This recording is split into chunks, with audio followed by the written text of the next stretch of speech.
जय गणेश दोस्तों, कैसे हैं आप सभी लोग? एक बार फिर से सभी का बहुत-बहुत आभार कि आप लोग फिर से आए हैं अपना समय निकाल के मेरा व्लॉग देखने के लिए। तो चलिए शुरू कर लेते हैं आज का वीडियो। तो रोज़ की तरह आज भी घर की सफाई करके और लॉन्ड्री करके मैं घूमने यानी कि वॉक करने के लिए निकल गई थी। लेकिन आपको बताऊँ, मैं हमेशा जब कपड़े फैलाती हूँ ना तो वॉक से आने के बाद फैलाती हूँ, और आज मैंने ये गलती करी कि मैं वॉक पे जाने से पहले सारे कपड़े छत पे फैला गई थी। कारण ये था कि आजकल डेली ही बारिश जो है मतलब थोड़ी बहुत बौछार 11 बजे के अराउंड से पड़ती है और 1 आध घंटा बारिश होने के बाद रुक जाती है। तो मैं ये सोच के चल रही थी कि 11 बजे तक कपड़े सूख जाएँगे और इसीलिए मैं जल्दी फैला के चली गई, और ये मेरी गलती थी। हाँ, मैं जब आई हूँ तो मेरे मतलब जस्ट नहा के मैं निकली और कपड़े जो हैं हल्की-हल्की बारिश होने लगी, तो फिर मुझे आधे सूखे से ही कपड़े उठा के लाने पड़े। तो जो चादर वगैरह फैलाई थी और जो मेरी सासू माँ की साड़ी वगैरह हैं, कुछ इस तरीके के जो पतले-पतले कपड़े हैं, वो तो सूख गए थे। बट बाकी के जितने कपड़े थे ऑलमोस्ट सारे ही जो है कोई कमर से, कोई पॉकेट की साइड से हल्का-हल्का गीला था। तो फिर वो वापस से मुझे फैलाने पड़े स्टैंड में, और वो शाम तक सूखते रहे। और कपड़े धोने का सिलसिला इसलिए चालू है, लास्ट व्लॉग में भी शेयर किया था, क्योंकि मुझे मायके निकलना है। और अभी तो मैं जब वॉइस ओवर कर रही हूँ तो आज के दिन मैं पैकिंग कर रही हूँ एक्चुअली, और थोड़ा-सा व्लॉग लेट हो गया था। तो ये वाला जो पैकिंग वाला व्लॉग है वो भी बहुत जल्दी कोशिश करूँगी आपके साथ शेयर करने की। तो फिलहाल तो ये मैं आपको बताऊँ, आज का दिन जो था बहुत हेक्टिक हुआ था मेरे लिए, क्योंकि कपड़े भाग-भाग के डाले थे और बहुत सारे कपड़े थे, और भाग-भाग के ही मुझे लेके आने पड़े। और नाश्ता, जहाँ तक अभी मैं बताऊँ आपको, नाश्ते में हम लोगों ने आज ऐसा कुछ बनाया नहीं था। स्प्राउट्स भिगो के रखे थे, तो क्योंकि स्प्राउट्स मैं तो खा लेती हूँ, मुझे कोई प्रॉब्लम नहीं होती है, बट जो मेरी बाकी के फैमिली मेंबर्स हैं, इन लोगों को बहुत जल्दी डाइजेस्ट नहीं होते हैं। तो वही स्प्राउट्स को हम लोगों ने जस्ट एक खिचड़ी की तरह उसमें सब्जी-वब्जी काट के उसको हल्का-सा स्टीम देके जस्ट खत्म किया है कि वो खत्म हो जाएँ, बस और कुछ नहीं। मतलब नहीं तो वो वेस्ट जाते, और उनको खत्म करना था, इसलिए कुछ हम लोगों ने ब्रेकफास्ट में बनाया नहीं, क्योंकि दूसरी चीज़ बन जाती तो फिर स्प्राउट्स कोई नहीं खाता। तो इसलिए मैंने उसको ज़्यादा कुछ ऐसा शूट नहीं किया। और लंच के लिए बनाई है कुल्थी की दाल, जो कि मैं ये कपड़े लाने से पहले, यानी कि जब मैं टहल के आई थी, चाय पीते समय ही मैंने वो भिगो दी थी, क्योंकि उसको थोड़ा-सा टाइम चाहिए होता है भीगने के लिए, प्लस थोड़ा-सा पकने में भी टाइम चाहिए होता है। और क्योंकि जैसा आजकल वेदर इस तरीके का है, ज़ुकाम-बुखार वाला, वायरल वाला, तो ऐसे मौसम में ना कुल्थी की दाल बहुत फ़ायदा करती है, क्योंकि उसकी तासीर गर्म होती है। इनफैक्ट हमारे घर में जब कभी बुखार या जुकाम का इस तरीके का कुछ माहौल बनता है ना घर में, जैसे जब वायरल वाला सीज़न आता है, तो मैं 1-2 बार कुल्थी की दाल ज़रूर बनाती हूँ, क्योंकि इसकी तासीर गर्म होती है और इसके जो बीज होते हैं, वो बहुत फ़ायदा पहुँचाते हैं। तो वो मैं भिगो चुकी थी, और अभी जब मैं कपड़े-वपड़े लेके आई हूँ ना, तो इस यहाँ पे मैं जब कपड़े लेके मैंने यहाँ पे जस्ट रखे थे, तो पहले दाल की गैस ऑन करी, उसके बाद मैंने कपड़े तहाने शुरू किए, जिससे कि ये रहेगा कि मैं ऑफ़िस जाने तक उसका प्रेशर जो है रिलीज़ हो जाएगा कुकर का, और मैं दाल को छौंक के तब मैं ऑफ़िस चली जाऊँगी। बहुत से लोग ऐसे होंगे जो शायद कुल्थी की दाल के बारे में ज़्यादा नहीं जानते होंगे, तो पहाड़ साइड में इसको गहत की दाल कहा जाता है, और इधर प्लेन्स की साइड में ये कुल्थी नाम से बिकती है। वैसे तो अब लोकल स्टोर्स में भी मिलने लगी है, लेकिन आज से कुछ टाइम पहले तक ये नहीं अवेलेबल थी हर जगह, क्योंकि मूलतः ये पहाड़ की दाल है। और मतलब कहना चाहिए ऑनलाइन भी तो आप मतलब ऑनलाइन भी अच्छी खासी जो है ये दाल मिलती है, थोड़ी-सी महँगी होती है, बट बहुत अच्छी होती है। जिन लोगों को पेट में पथरी वगैरह की प्रॉब्लम रहती है ना, तो पथरी के मरीजों को भी ये दाल दी जाती है। इसका जो सूप होता है, वो बहुत फ़ायदेमंद होता है पथरी को शरीर से बाहर निकालने के लिए। तो यहाँ पे जो दाल मैं बनाती हूँ पर्सनली मैं आपको बताऊँ, तो दाल में नमक, हल्दी डाल के, जैसे हम नॉर्मली सारी दालों को उबालते हैं, सेम वैसे ही इसको उबाला जाता है। बट मैं इसमें लहसुन जो है उसको कूट के डाल देती हूँ उबलते समय। तो जो लहसुन का फ्लेवर आता है ना, वो बहुत अच्छा-सा फ्लेवर आता है। लेकिन आज हुआ ये कि लहसुन मेरे पास छिला हुआ नहीं रखा था, और तो फिर मैंने उसको जस्ट ऐसे ही बॉयल कर दिया नॉर्मल दालों की तरह, और अभी जब तड़का लगाऊँगी तो उसमें फिर मैं लहसुन का छौंक लगाऊँगी। नहीं तो ये रहता है कि अगर मैंने प्रेशर कुकर में लहसुन डाल के ही दाल को बॉयल किया है, तो फिर जब छौंका जाता है तो सिंपली देसी घी में हींग, जीरे का तड़का लगा के छौंक दिया जाता है। इसमें घी थोड़ा-सा ज़्यादा डाला जाता है, जिससे कि जो दाल है थोड़ा जल्दी डाइजेस्ट होने में आसानी रहती है। तो ये मतलब बहुत अच्छी दाल है, टेस्टी भी होती है और हेल्दी भी होती है।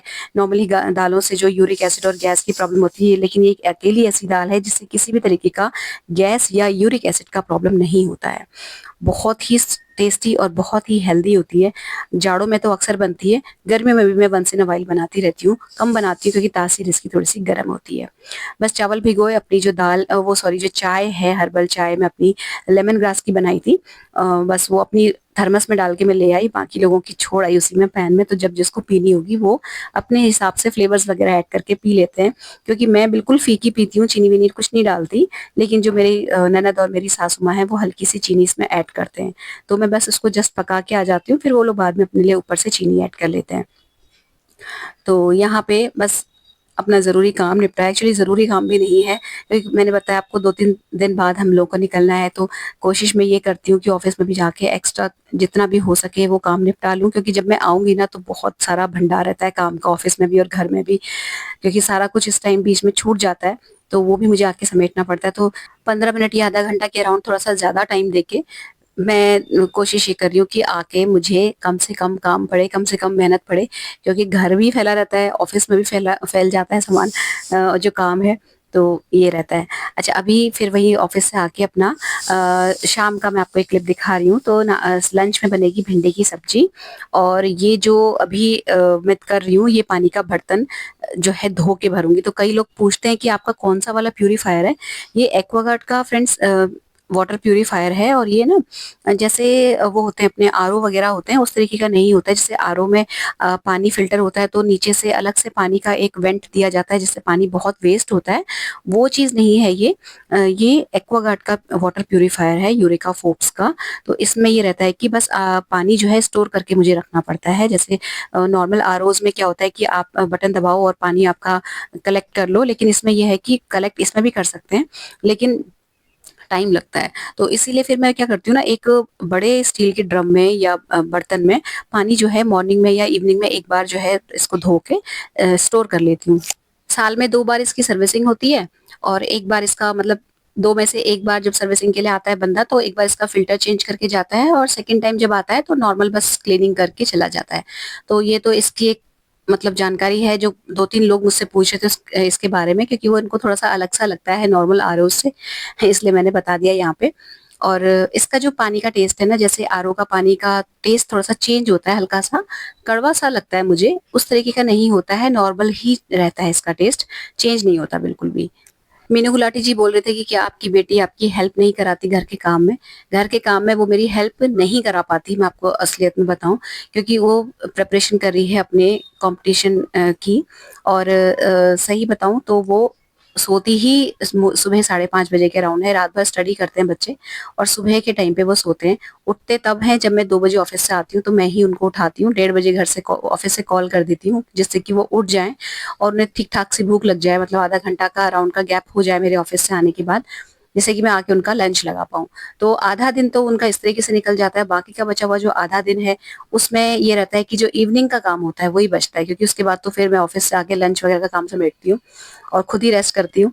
तो फिर जो रात का डिनर का काम रहता है ना, उस टाइम पे वो मेरे हेल्प करते हैं बच्चे। छोटी वाली तो अभी आई है, बट बड़ी वाली जो है वो काफ़ी टाइम से रह रही है मेरे साथ, तो उस टाइम पे मैं उनकी हेल्प ले लेती हूँ।